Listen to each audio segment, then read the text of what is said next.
Monsieur le président, madame la ministre, monsieur le président de la commission des lois, madame la rapporteure, mes chers collègues, la France dispose d'une législation abondante et régulièrement complétée en matière de prévention et de lutte contre les violences sexuelles commises à l'encontre des mineurs.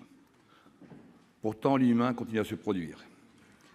Des mineurs demeurent encore victimes, en trop grand nombre, d'infractions sexuelles ou, plus largement, de violences à caractère sexuel.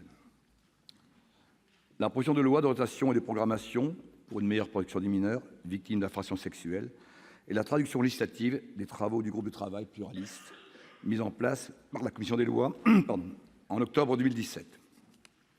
Il avait pour but d'établir un état des lieux partagé et de mener une réflexion sereine et approfondie. Dans un contexte marqué par plusieurs affaires judiciaires ayant un fort retentissement dans les médias et dans la société. Ainsi, durant près de 4 mois, le groupe de travail a procédé à de nombreuses auditions, organisé de nombreux déplacements et ouvert un espace participatif sur le site internet du Sénat, qui lui a permis de recueillir plus de 400 contributions afin d'entendre tous les points de vue.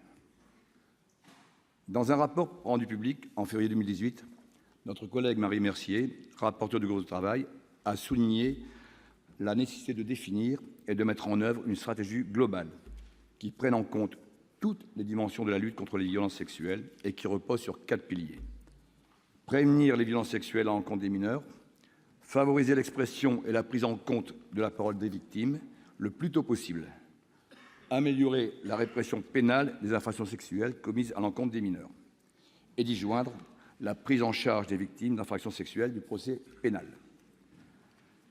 La proposition de loi qui est issue de ces travaux prévoit notamment d'allonger le délai de prescription de l'action publique pour les crimes et les délits commis à l'encontre des mineurs, d'instituer une présomption de contrainte pour qualifier de viol une relation sexuelle entre un majeur et un mineur dans 2 hypothèses: l'incapacité de discernement du mineur ou l'existence d'une différence d'âge significative entre l'auteur majeur et le mineur, et d'étendre la surqualification pénale de l'inceste au viol et l'agression sexuelle commise à l'encontre des majeurs.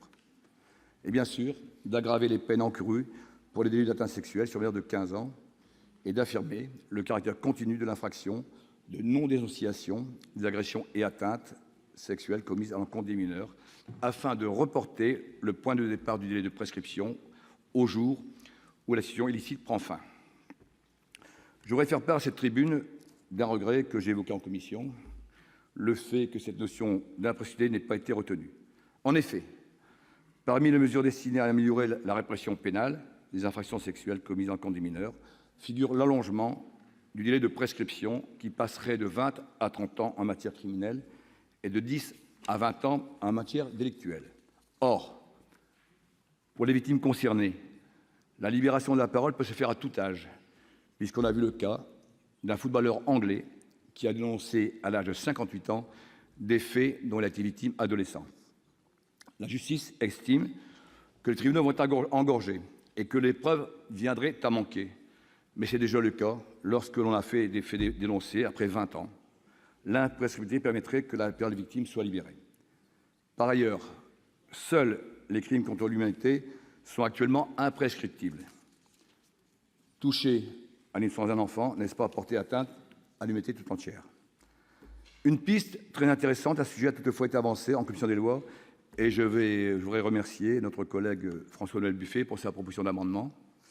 Le 7 novembre 2014, une décision en assemblée plénière de la Cour de cassation a reconnu le principe de la possibilité de suspendre la prescription en cas d'obstacle insurmontable. Il serait pertinent, et je suis très favorable, que le juge considère l'amnistie post-traumatique comme un élément qui puisse suspendre le délai de prescription. Enfin, je voudrais aborder l'aspect juridique novateur, qui est la présomption de contrainte. Cette solution, bien plus satisfaisante que l'instauration d'une présomption irréfragable, fondée sur un seuil d'âge, porterait atteinte à la présomption d'innocence.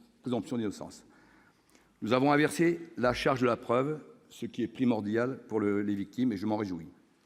Avant de conclure, je voudrais rendre hommage ici à cette tribune à notre rapporteur ainsi qu'au groupe de travail pour la qualité des travaux et surtout pour l'engagement moral. Madame la ministre, mes chers collègues, le degré d'utilisation se mesure à sa propension à protéger les plus vulnérables, en l'espèce Cette proposition de loi apporte de véritables réponses. Ainsi, le groupe de travail Les Indépendants votera sans réserve en faveur de ce texte.